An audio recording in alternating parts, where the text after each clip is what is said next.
Yes, yes. Good afternoon. Good afternoon to everyone. Good afternoon, and thank you for joining BAM Sports TV. I trust that you all are having a good Sunday afternoon. This afternoon, this will be our very first interview where we'll be talking to a Jamaican football player who is playing straight overseas. This is a player that came through the schoolboy football system, left Jamaica and went overseas, and he's a professional player now. And we'll be having a discussion with him regarding his journey and whatever obstacles that he faced along the path, and hopefully his story and his journey will act as a source of inspiration to other young footballers in Jamaica or overseas or wherever who is looking to take on the journey of becoming a professional footballer. And without further ado, let's welcome Khori Bennett. Yeah, so good afternoon, Khori. Are you hearing me? Yeah, man, hearing you good, man. Yeah, man. Good afternoon. Welcome to the platform. And like I would have said to you before, let me first thank you for taking the time out of your day. I know it is sometimes as a professional you have a lot of stuff going on. So for you to take the time out of your day to come on and to share your story and to be a part of what I would like to call a movement. I really appreciate it and I don't take that lightly. So thank you for joining us and being the first person that is being interviewed on this platform. I really appreciate that. Yeah, man, respect for having me as well.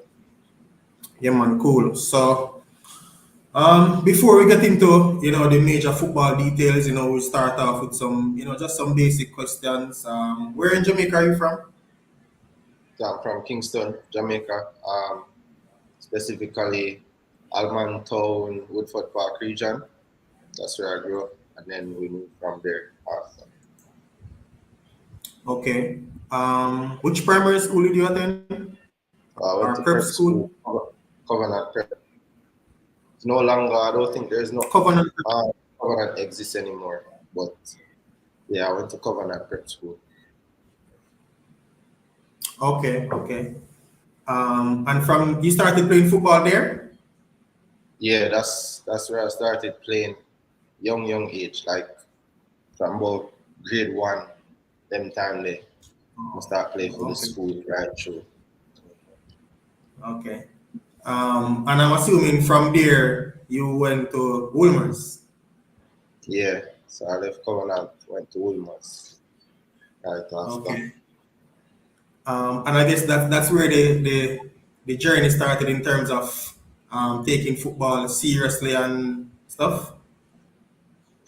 I would say it kind of start before that because while going to Covenant, I played for Santos FC for Spanner. Okay. Everybody know about Spanner. Yeah. Okay. Yeah, man. Yeah, man. I think Yeah. everybody should Everybody know the knows grade. Spanner. So he brought me over there as a little youth, 5-year-old. I juggle Okay. on the side. Now I play under 13, but would always have him on the side. I juggle, I work from touch, and then join up with the older guys, would I play under 13 from a young age. So I think I always knew I wanted to play football, but I also did track and field too at that time. So it was like, which one? Yeah.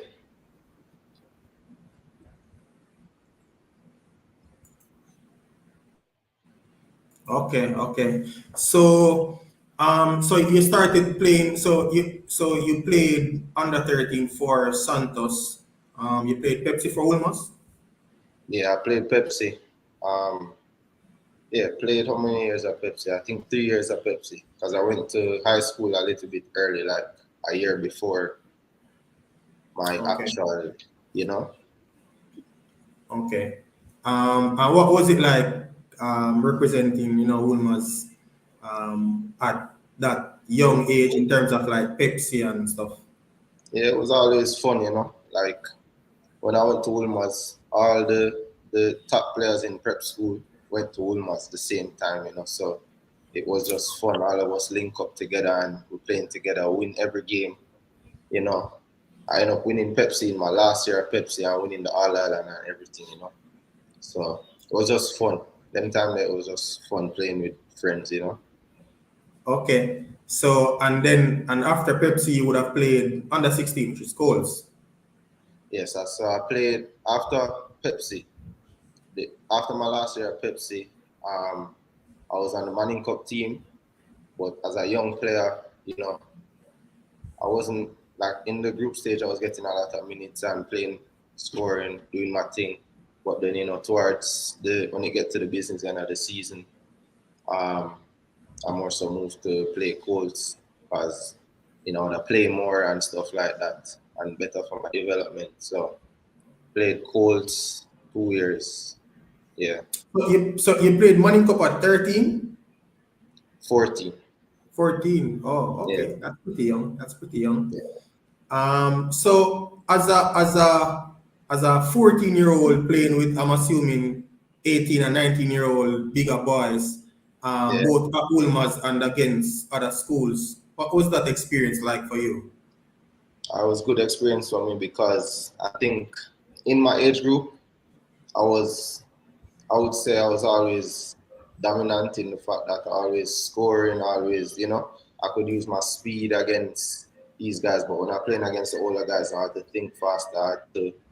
You know, I had to tailor my game because I was not strong as these guys as well, So I had to kind of grow up quick and learn how to play quicker and adjust. It was a good adjustment early on in my development. So while you were playing, while you were being a part of the football teams at Wolmers, you was a part of the track and field team at that early stage as well, or that came later? Yeah, no, I was always a part of the track and field team. I did hurdles, so what I would do is football season, you know, train with the football team, and then when track season start, I would do track and field. But like 2 days or 3 days out of the week, I would go to my club at the time, which was Real Mona, and train with like maybe whatever team is training, under 17, under 15, Oh, whatever. so by that time you would have transferred from Santos to go and play for Real Mona. Yes, yeah, yeah. Okay. So wasn't that difficult? Because I know normally football season starts sometime around May, June, like for Manning Cup, and Yeah, then track and field starts sometime around September, October, if you're yeah. prepared to go to camps. Yes, So, I never really do the background work that people do for the track and field. oh, Just because going. you were in football camp. Yeah, I Okay, was fit. So okay. yeah, And so who were some of the players that you played like under 14, under 16 with the Ulmers? all right. So first year, you know, um, play with the likes of Demar Rose, Jai Light, Chavez Brooks, and then in the year that Jordan James, if you know Jordan as well, Yeah, man, I know Jordan. he was like, he was like. Jordan is another track and field person as well, right? Yeah, all of us did both sport. You know what I Oh, mean? That's yeah, every yeah. single one of us. But like, yeah, those guys, and then in my actual year, because as I said, I came out earlier, so those guys were actually a year above me, but I was in the same year group as them academically. Okay. Um, but my actual year, I would play with like Kashan Smith, Paul Young Jr., Rivaldo English, just to name a few. Shamar Jemison, goalkeeper. That was Yeah, like my man, age. I know those Yeah, guys. And so I guess by after a few years would have passed and you would have played like under 14 and under 16, I guess you would have now transitioned to playing in the Manning Cup like full time as just a Manning Cup player. yeah. Um, did you win any championships while at Ulmas in Manning Cup at that When level? the won the Walker Cup. Walker Cup is the only thing won at the Manning Cup level. Yeah, or at the under 19 level. It's the So Walker you Cup. you you you played with Georgina James and those players, or they're ahead of you? Those guys are a couple years ahead of me. But yes, I was on the same team as them. Okay.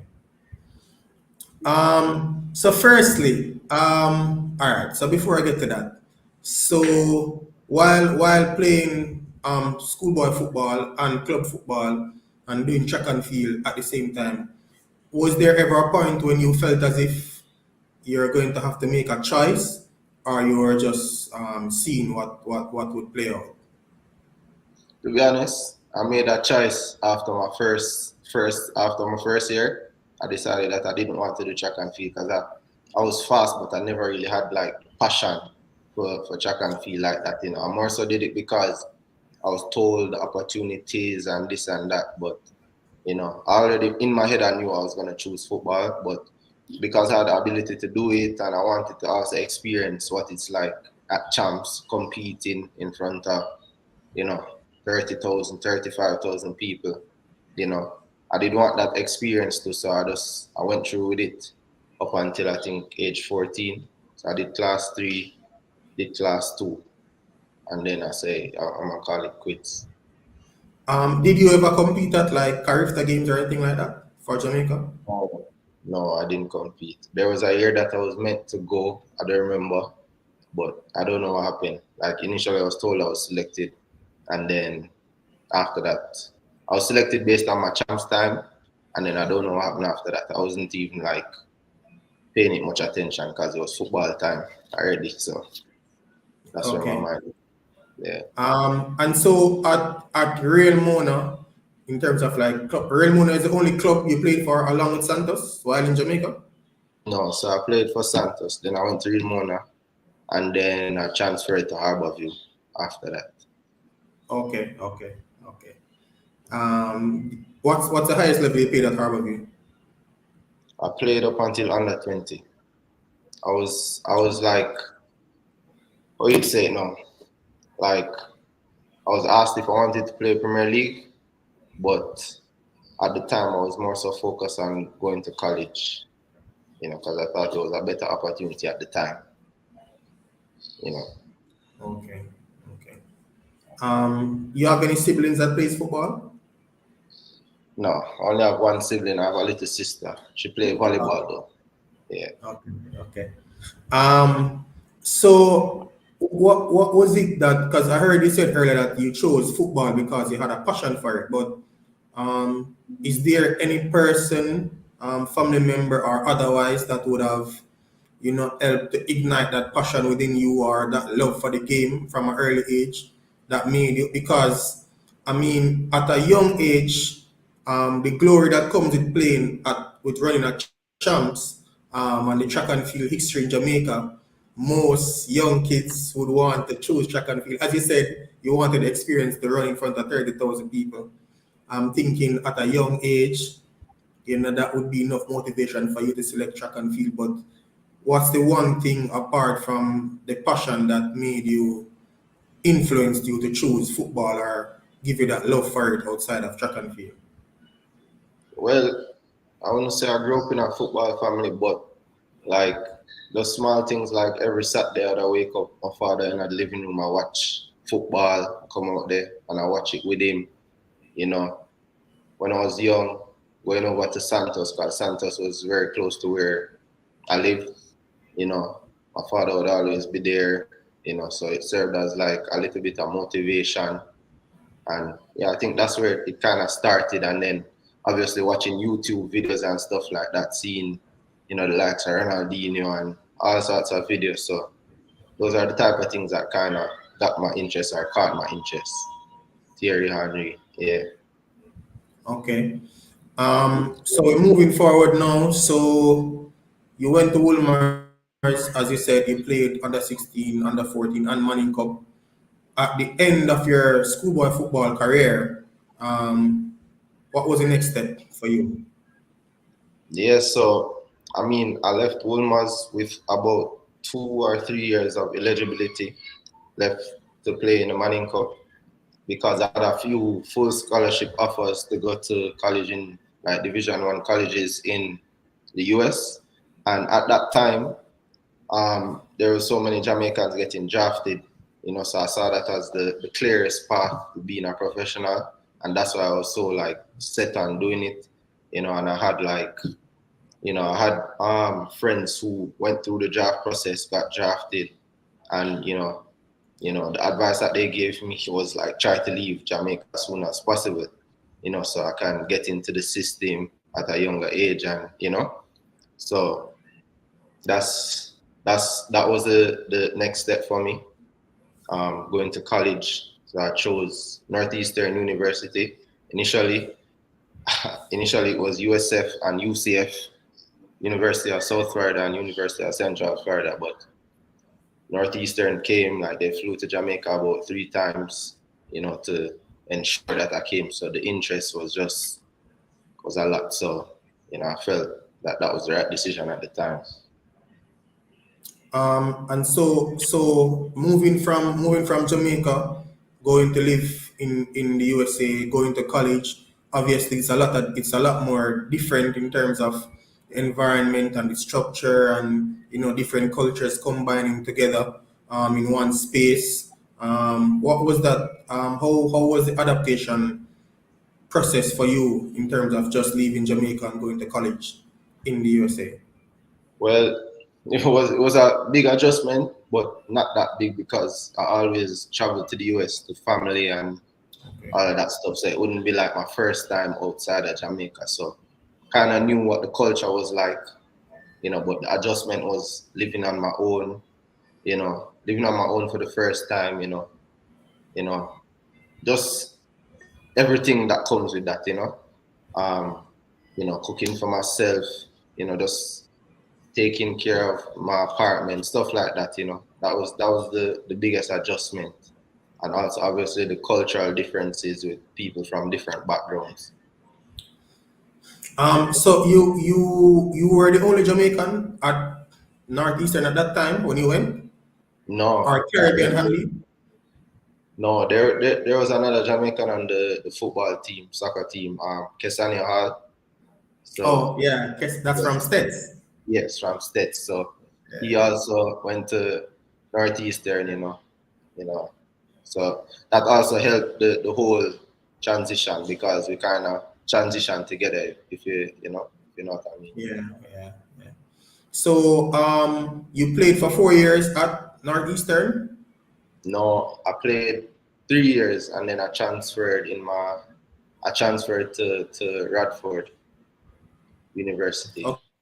Okay, so within the 3 years that you played collegiate football, what were your performances like? Did you win any titles? Did you make any All American team stuff like that?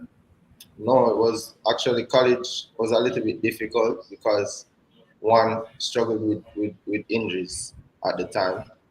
Struggled with injuries for some reason. I was always injured, so didn't I was always in and out. And also the team in our conference, there are a lot of stronger teams than our team. So that was a bit difficult for me. So one of the thing, you said earlier that you were always struggling with injuries and stuff. Was there ever a point when going through that process? I mean, as you said earlier, you saw the college route as a path to becoming a professional player. Other Jamaican players getting drafted and stuff. But when you got there and it wasn't going the way in which you felt, was there ever a point when you felt that you wanted to quit or to pack it up? Honestly, no. Like Okay. I was disappointed in the moments when I got injured at some like annoying times because it would be like big conference games coming up and I'm getting injured, weeks before that. And if college, you're playing 2 games a week. So if you're injured for a month, you're missing like probably like 8 games or so or more, Okay. because you're playing a lot of games back to back. It's a short season, 3 month season. So if you miss a month, you miss Yeah, you almost missed like a good portion. Yeah. yeah. So it was very annoying, and it was just you know some injuries I had no control over, like breaking my hand, my ankle, stuff like that. But then you had other injuries like muscle injuries and stuff like that. So it was something that was very annoying, but it definitely taught me a lot and has made me kind of more I'm more focused on taking care of my body now than I was back then. Okay. So you said you did 3 years at Northeastern and then you transferred for your final year.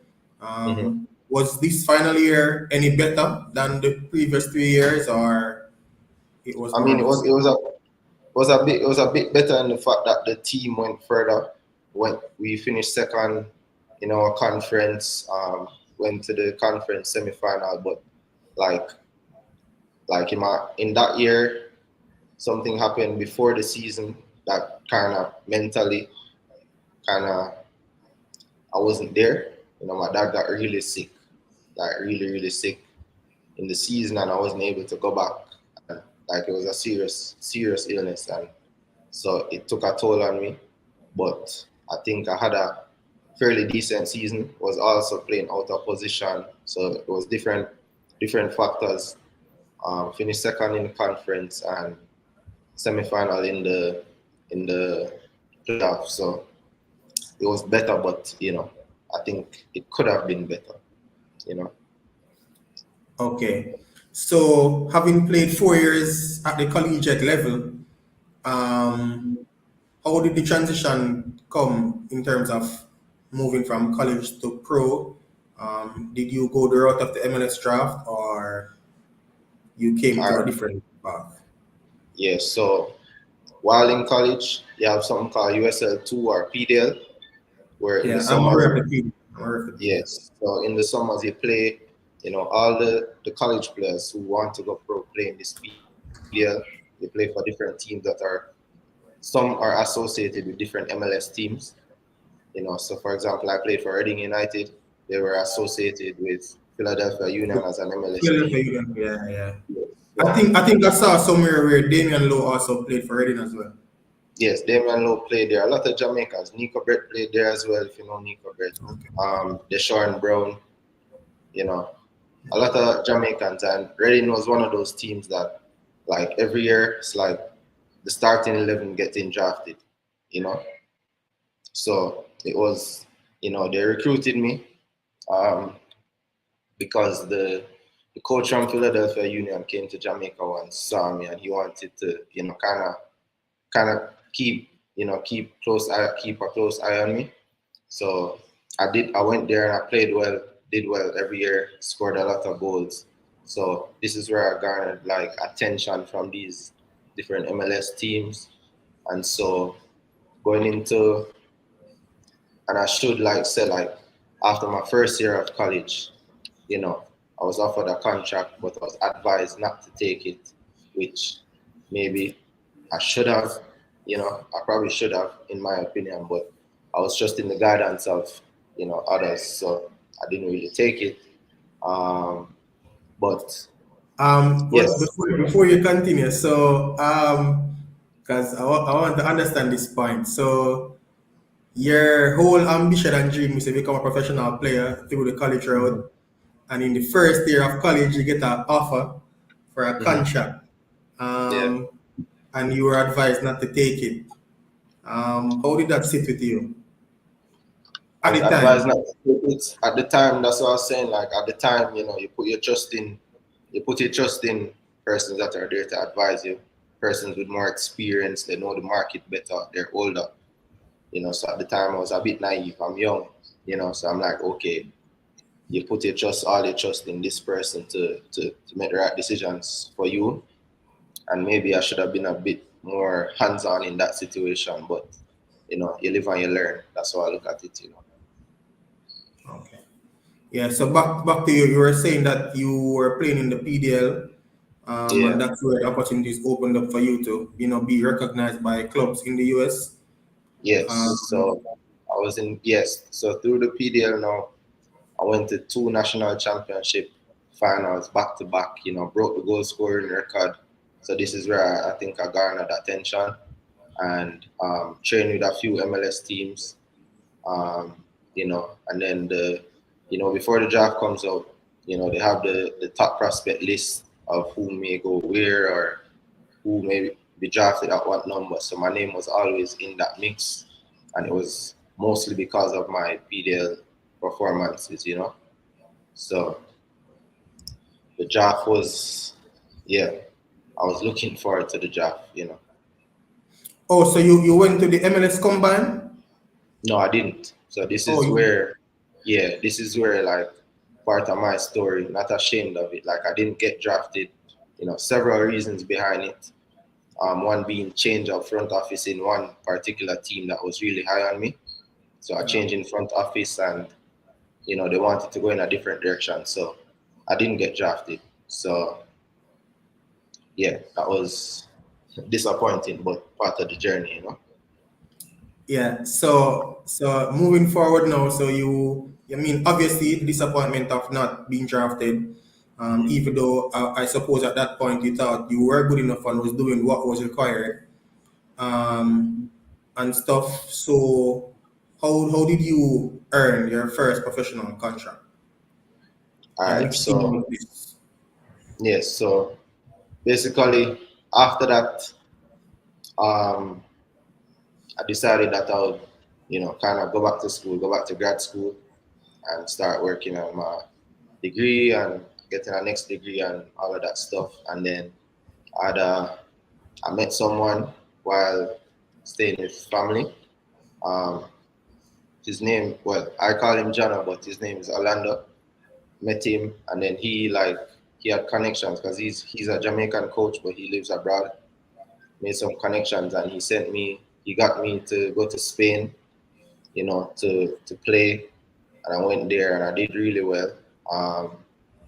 Again, garnered a lot of attention, um, but things fell through in terms of moving into, because there are a few teams in the, know, I don't remember the name of it. I think it's the Primera RFEF, where the Barcelona Bees and the Real Madrid Bees plays in Yeah, Spain. that's a level below the Spanish first. I think that's like the Spanish second division. No, I think it's the third. I Well, think it's third the third. division. Yeah. Yes, there's a few teams in that level that were interested, but things just didn't work out for whatever reason. It didn't work out for me to sign with one of those teams. Came back to the US because while doing this, I was still working on my master's degree online. So I came back. Oh, Yes, I came back to the US and got the opportunity to sign with Charlotte, the USL Charlotte Independent. And so yeah. I just grabbed that up because, as I said, the plan was to be a professional from day one. So grabbed that one up, and it was the first contract. All right. So let's pause a bit. So you graduated college. What did you achieve your degree in? So for undergrad, I was doing marketing and sociology, like you call it like Like a double major. yeah. And then from a master's, I was or still working on information technology management. Okay. Okay. So you finished college. You went on many sojourns, I guess. In Yeah. terms of earning your first contract, you're at Charlotte City Independence. What is that like? They were in the USL one. Yes. So when I went there, because I went there the year before actually, I went there to train with them. Um, they were in the championship, USL championship, and then the year after they went to USL one. Okay. And how many seasons did you spend at Charlotte City? Spent 2 years. 2 years. Two What was years. those 2 years like? It was great. It had its ups and downs. When I just got there, just kind of getting used to my teammates. When you go into a new team, it's always it can be a challenge to adjust. So I had a bit of challenge adjusting, but once I got going, like I didn't stop scoring. So that was good. And then last year we went to the final of the League One. We lost unfortunately, but it was the first time in the club history that they've been to a final. So that was it was good to be a part of history. Okay, good. And since then, you've transferred to our next team in the USL Championship now, which is the team Yeah, that you're at now. yes. After that, based on my performances, I got a few offers in the championship, and I decided that Las Vegas was the best one for me. So that's where I am right now. currently playing. As a player that has played at the schoolboy football level here in Jamaica for many years, um, and that would have played football at the club level, and been exposed to the collegiate circuit in terms of football at that level, um, and then moving on to professional, having gone to many other different clubs. What would you say outside of just the facilities? But what do you say is the major difference between football abroad and football as you remember it back in Jamaica? So you say outside of the facilities and stuff Yeah, like that? obviously those I are far different. Yeah, I think yeah, those are important. But outside of that, just the intensity of the training. There's no joking around. If you're doing something for 5 minutes, it's 5 minutes at high intensity. You know, and then you rest. I think the intensity, attention to small details. Passing to the correct foot. Passing at the right time, putting the right weight on the pass. Shot selection, decision making in the final third. I think you know, there's more of an emphasis here on those small details than maybe I would have seen when I was in Jamaica. Okay. And also, have you ever represented Jamaica? Actually, no, I haven't represented Jamaica. Hopefully in the future. Okay. And so being there's a lot of talk here in Jamaica. A lot of times, persons have conversations about playing professional football overseas, playing in the USL or the USL one, as opposed to playing in the MLS or playing in Europe. What would you say would be the main reason why we don't have more Jamaican players moving from Jamaica to the MLS or maybe in other leagues in Europe, being that you went to Spain on a short term period in terms of getting exposure and stuff? Mm, I think a part of it is, you know,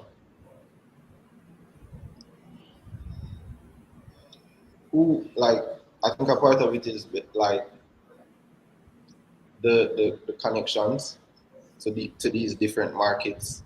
You know, Obviously from what I've seen, like Jamaican agents have been doing better in terms of reaching out to different markets in Europe and the MLS. But I think that's a big part of it.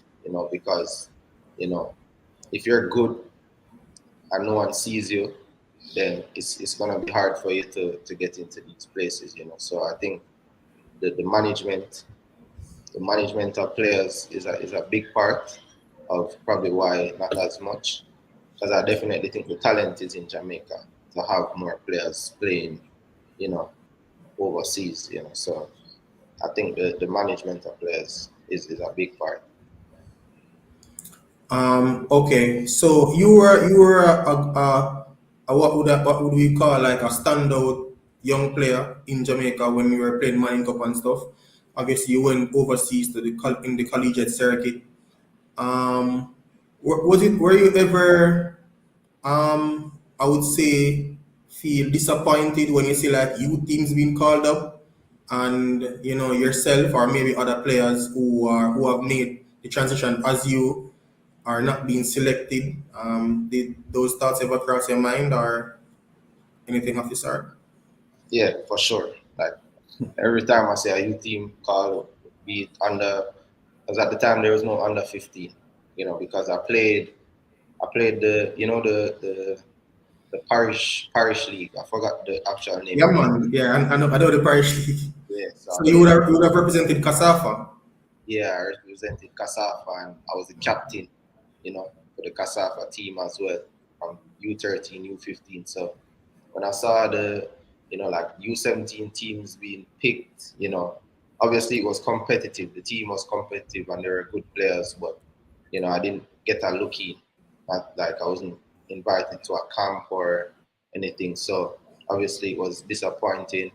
The U20s a few years after, same because at that time I would have been in college and they were selecting players in the Manning Cup or you know whatever. So I felt, and I was playing with guys in the PDL who got selected for that same under 20 team as well. So it was definitely disappointing, but at the same time, I just continue to use it as fuel and motivation to keep going.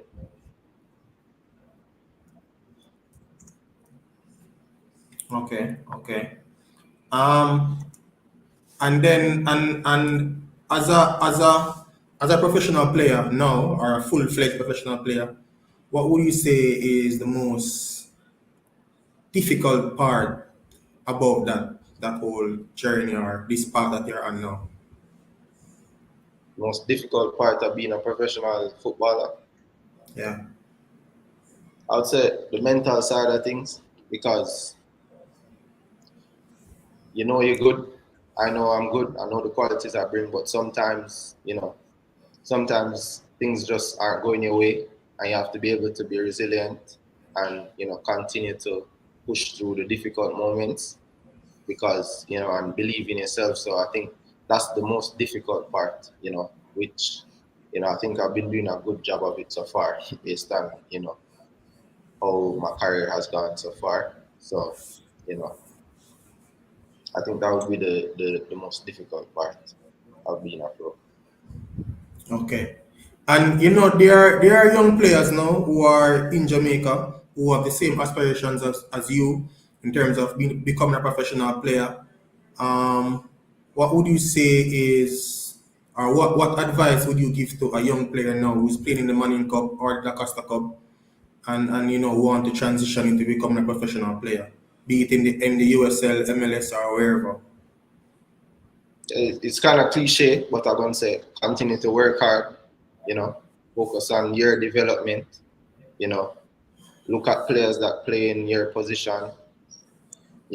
And try to take things, not just one player, but different players. Try to take little things. Try to learn as much as possible. Um, Another thing I would say is, don't be afraid to reach out to people for help and guidance and stuff like that, because that goes a long way as well. Okay. You are familiar with our current national team? Yeah, I watch the national team all the time. Also, how often do you get to watch like local football back here in Jamaica? Now, often, well, I watch the final, and I watch the playoffs, but like I would say like the regular season, I'm not tuned in as much. Only like my friends who play, I would say them post a clip or so on social media, but I'm also tuned in when it reach the playoffs. Okay. I heard you said something earlier in terms of young players should not be afraid to reach out for assistance or and stuff like that. Do you think there is anything that professional players like yourself or other professional players could do in terms of opening doors for players in Jamaica, be it via recommendations or putting them through the agents and stuff like that? I think that's a tricky one, because as a player, you don't want to overstep your boundaries, if you know what I mean.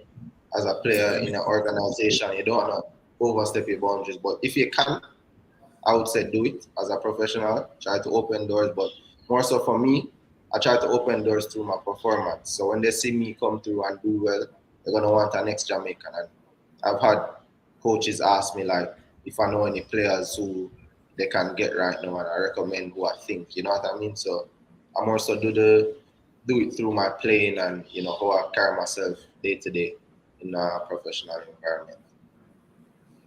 Okay.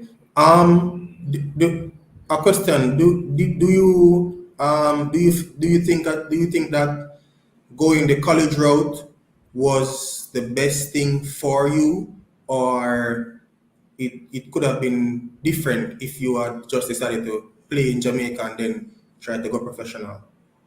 I think back then the college route was the best route, because, you know, back in 2015, 2016, there wasn't as many Jamaicans leaving directly from Manning Cup and getting professional contracts. It was more so going to college and getting drafted.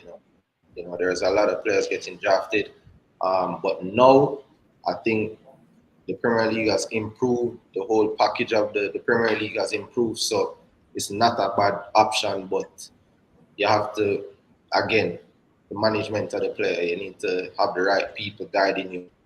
You know, you're not just out there doing it by yourself. You have the right person guiding you, have the right eyes on you. So, you know, you can use it and use it as a stepping stone into, you know, a direct professional contract. Okay. So I'm gonna pause for a bit. I see I have some comments here that I'd like to go through. So when I put them up, if you choose to, you can respond.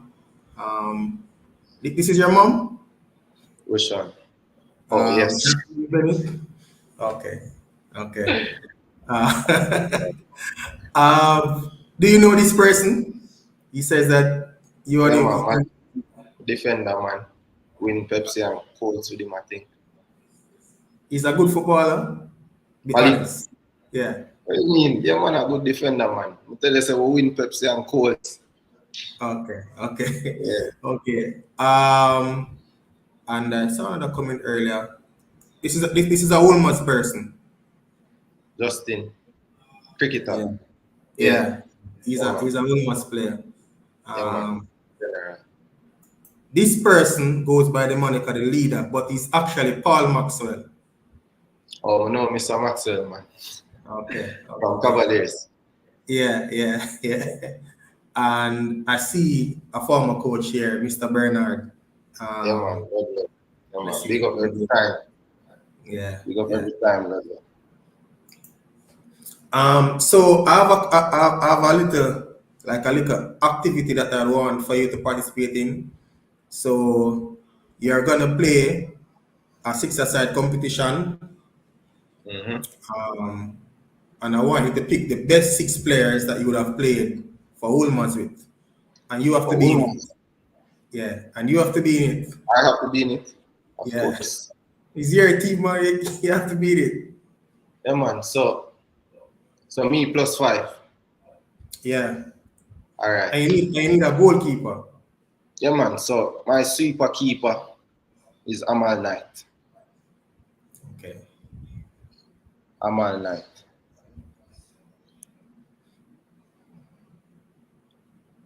Amal will just be the defender and the keeper. You see me?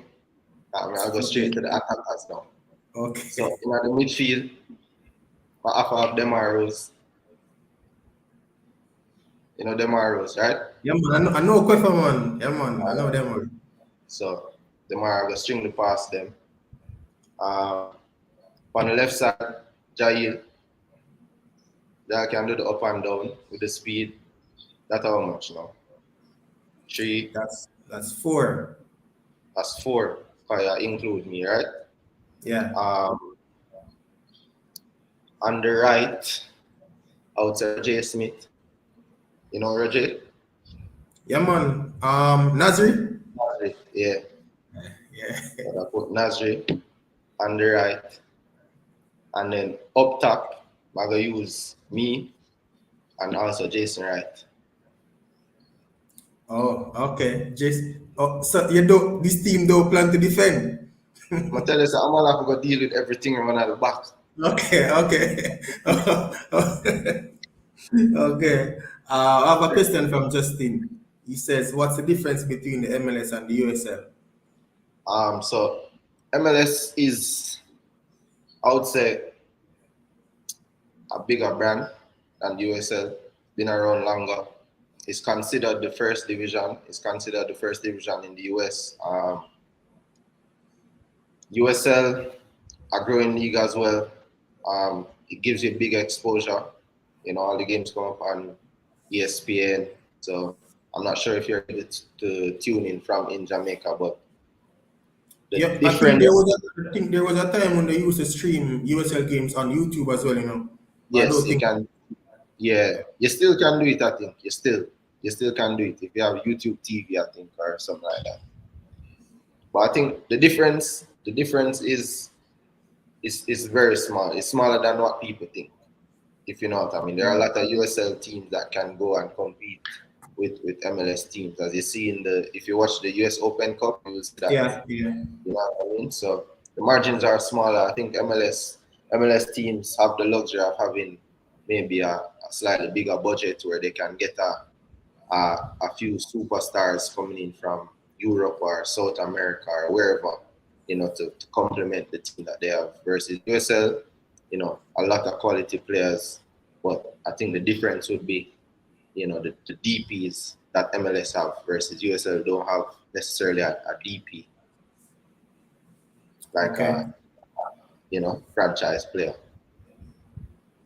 Okay.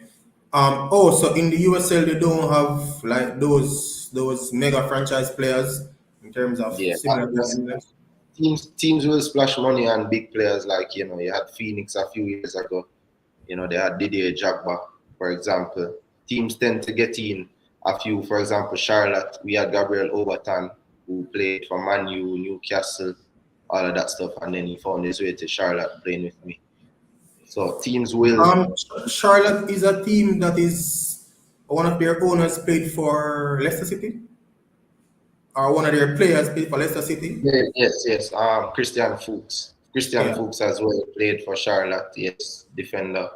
He's a Premier League winner. Gabriel Obertan. So I had the privilege of being in the same locker room as these guys. At a young age. So you What will is that? find. What is that experience like? I mean, playing with players who would have done it at what we would perceive as the highest level, because winning the English Premier League is in terms of from a Yeah, club standpoint. I think the only thing that tops that is probably winning the Champions League. But yeah. what's the dressing room like with those players and also players from other nationalities, who are playing their trade in the USL? Yeah, so it's like these guys are chill, like very simple guys. For example, I'm very close with Obertan, like somebody I text for advice if I need it, or while I was in the locker room, he was a guy that I looked up to, the way he carried himself and all of that stuff. So it's very chill. Like these guys aren't like big egos in the locker room, and he's at an age where he's more so looking to help younger players as well, and he knows that I aspire to play at the level that he played at.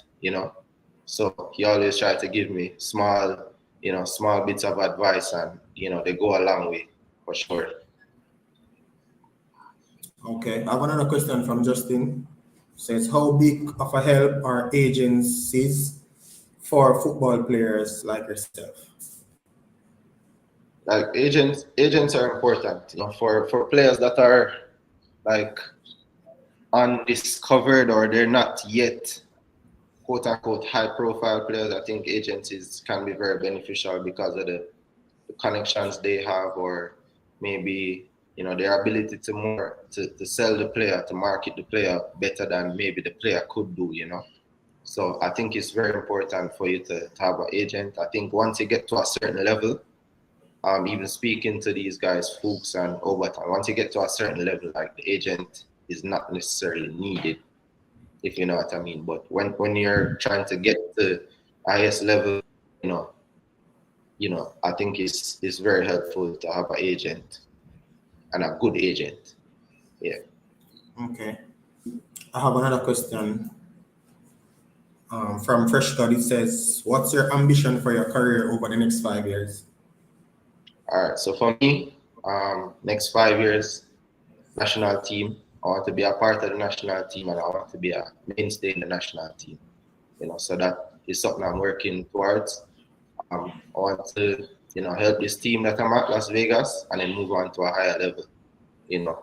There's a lot of, leagues out there. Everyone wants to play in the Premier League. I want to play in the Premier League too.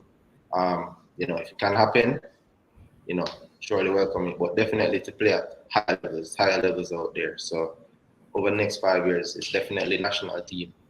Be a part of the World Cup qualifiers, Nations League, everything I want to be a part of when it comes to the national team, and also play in the highest level that I can play. Okay. Okay.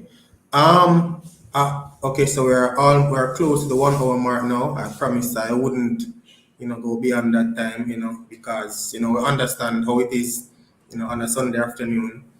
Mm-hmm. I heard you said something earlier in when we were discussing. You said that the injuries that you would have gotten has given you a greater appreciation in terms of wanting to take care of your body and stuff like that. But so in like an off season, what's the mood like for you in terms of off season, like training and making sure that you are in good shape to go back to preseason?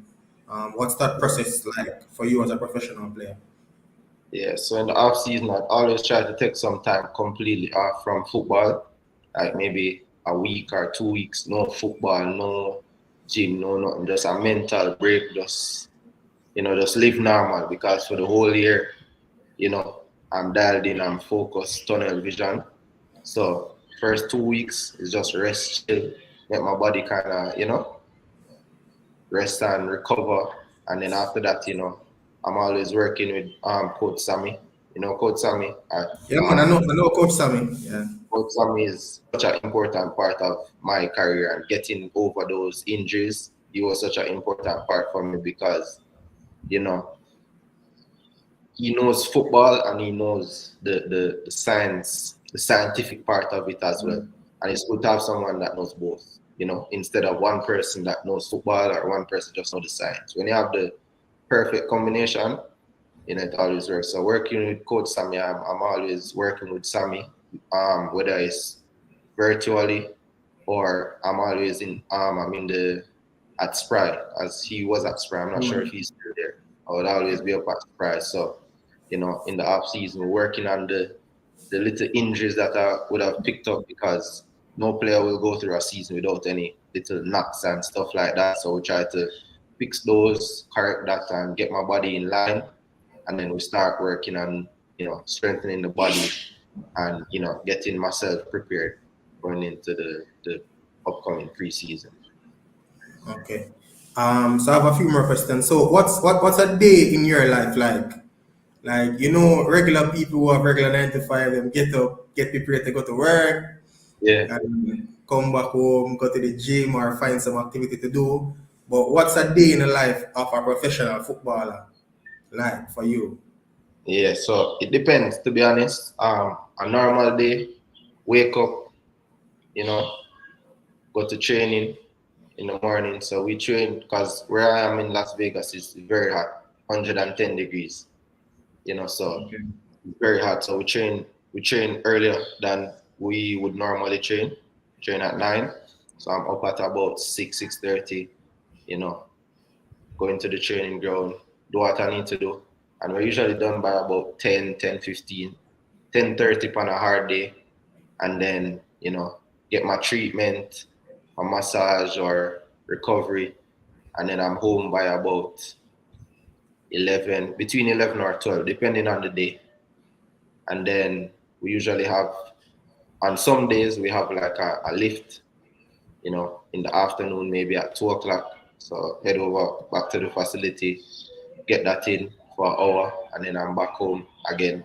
And then when I'm home now, I'm tired, so I'm gonna take a next nap, wake up, watch some TV, sometimes play a little bit of video game. Not a big video game person, but sometimes I'll do it, Um, and then, cook, eat, and then do it again.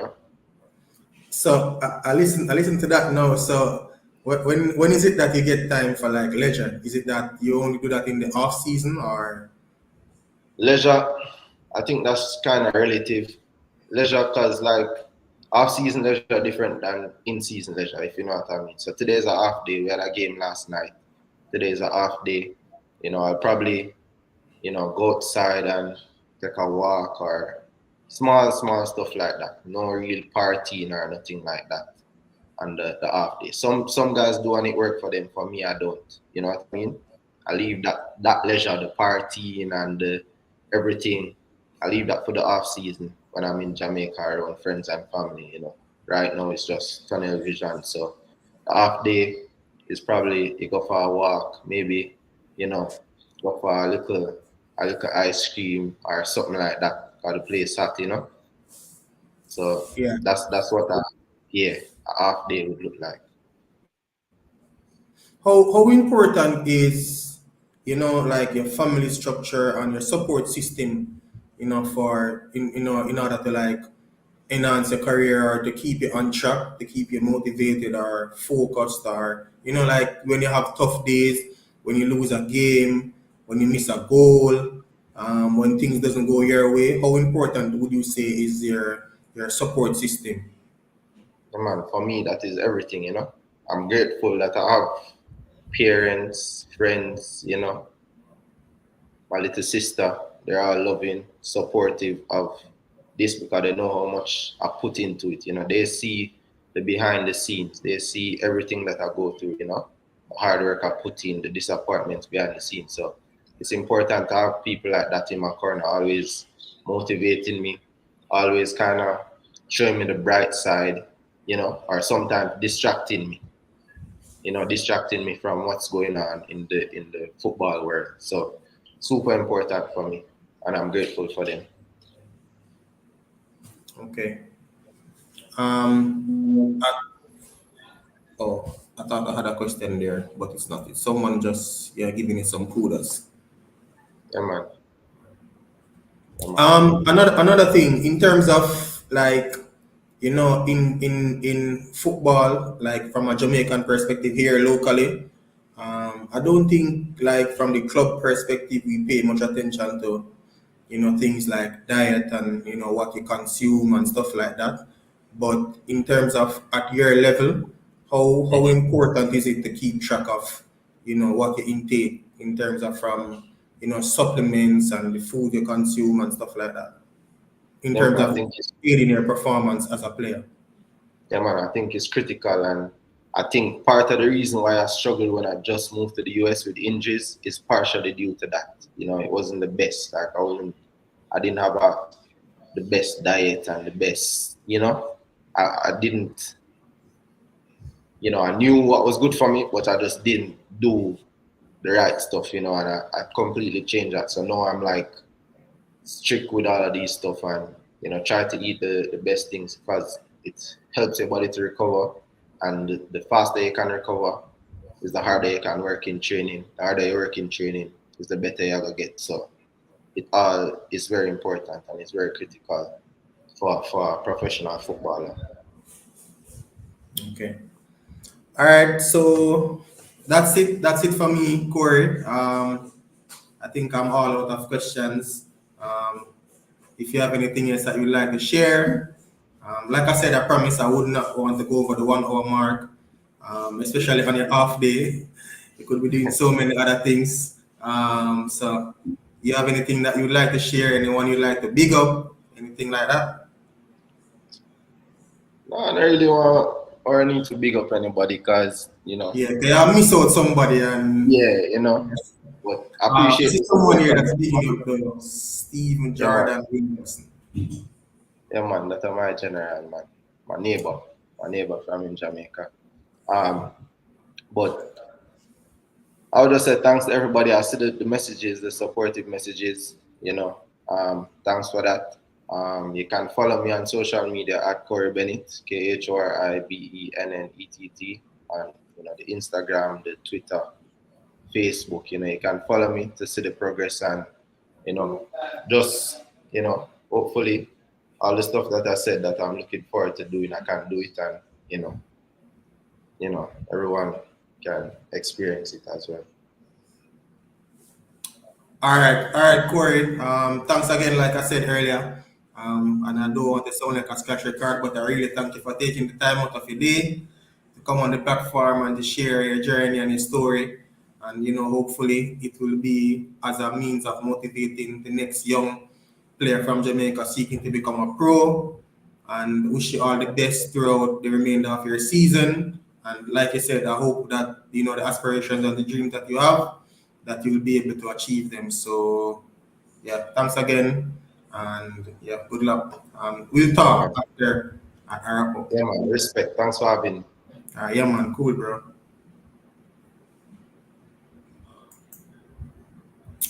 Yeah, everyone. So that's the end of our interview with Jamaican professional football player Corey Bennett. Thanks to everyone who came in and gave their support. Please remember to hit the like button, subscribe, share the content with a friend or family member. And until next time, peace out.